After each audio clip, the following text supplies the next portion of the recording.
Hello, welcome everyone. Thanks so much for joining us today. My name is Dr. Susan Therriault.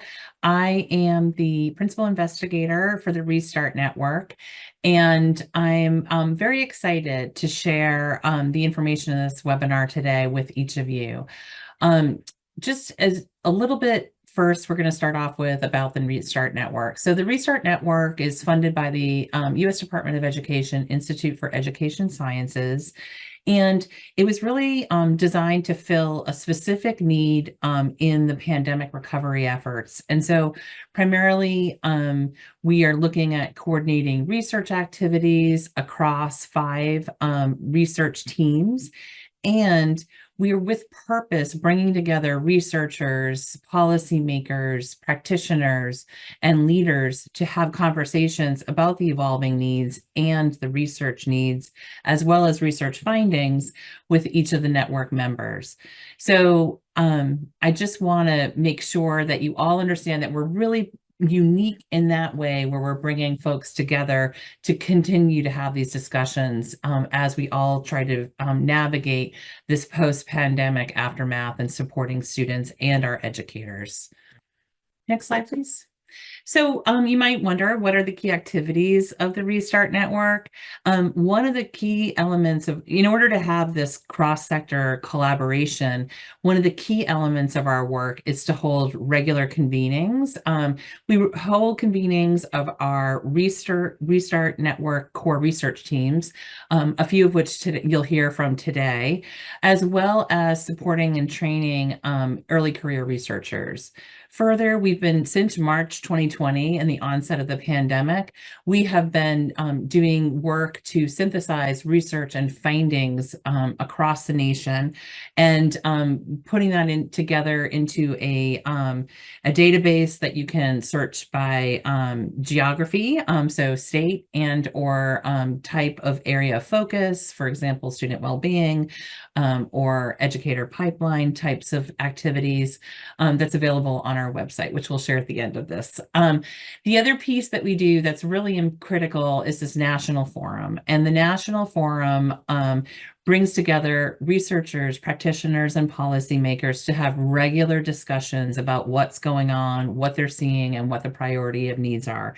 If we've learned nothing in the 2 years that we've been doing this work, we know that those needs have changed and evolved over time. And it's been really important dialogue to understand the nuance of the needs in the field. And it's been critical to how our research teams have shaped their work moving forward. And so the last part of this work is disseminating what we're finding. And so this webinar is a good example of that type of work. And we really welcome multiple perspectives, and you'll see that in what we're about to show you today. Next slide, please. So we have 5 core research teams, as I mentioned. They are all also funded by the Institute for Education Sciences. They are they're from throughout the United States, and they're covering different areas of focus and priority. Today, you're going to hear from 2 of them, the Chicago Skyline Early Literacy Team and the California Expanded Learning Opportunities Team. One thing that I really want to emphasize here is each of these individual teams are representing research practitioner partnerships. So they are researchers working shoulder to shoulder with policymakers and practitioners, just to design the work, identify priorities, make sure you're informing what is needed in the field, and interpreting and understanding the nuances of those findings so that they're supportive of efforts to improve student outcomes ultimately. Next slide, please. So about today. So this is part of our effort to reach a wider public.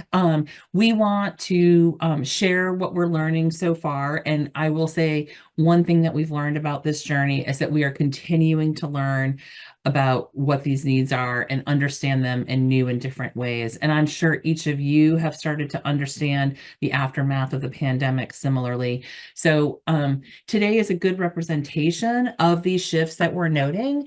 And you'll see that it's a community of policymakers and leaders and practitioners and researchers, and we're all focusing on learning acceleration in states, districts, and schools.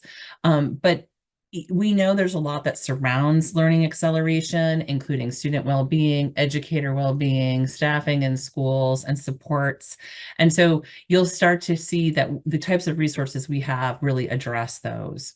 Further, we're going to be sharing emerging research findings on learning acceleration and our pandemic efforts and pandemic recovery efforts. And then finally, we're hoping to create some opportunities to learn from actual experiences and perspectives of practitioners and policymakers. So it's a very exciting session. We're really looking forward to it.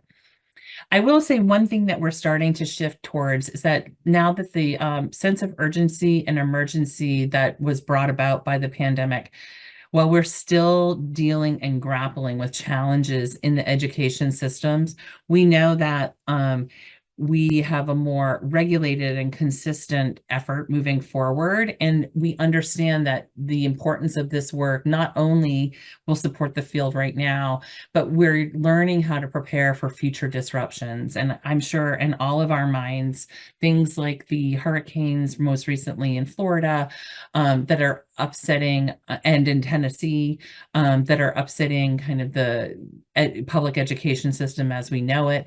And we're hoping that what we can learn from this pandemic will help to support students moving forward. So things like natural disasters, unplanned school closures due to violence or other incidences, and also, I hate to say it, but potentially future pandemics. So what do we know about, what have we learned from our experience, and how can we let this experience inform our future work?